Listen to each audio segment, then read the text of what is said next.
মুখটা ব্যথা আজকে কয়েকদিন ধরে। একটু ডাক্তারের কাছে যাম। তো ডাক্তার দ্বারা যাবো যে একটা কথা। যাইলেই ডাক্তারে তো যাইলে তো বুকে ব্যথা বলুন ডাক্তার বুকে ব্যথা।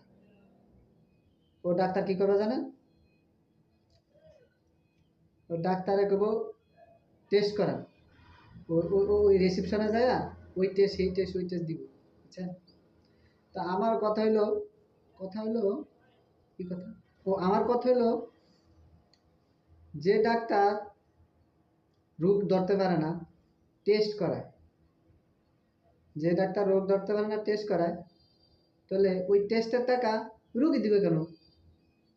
আমি দিব কেন? আপনারা বলেন। যে ডাক্তার রোগ ধরতে পারে না টেস্ট করায়, ওই টেস্টের টাকা রুগী ডাক্তার দেব। কথা ঠিক কিনা?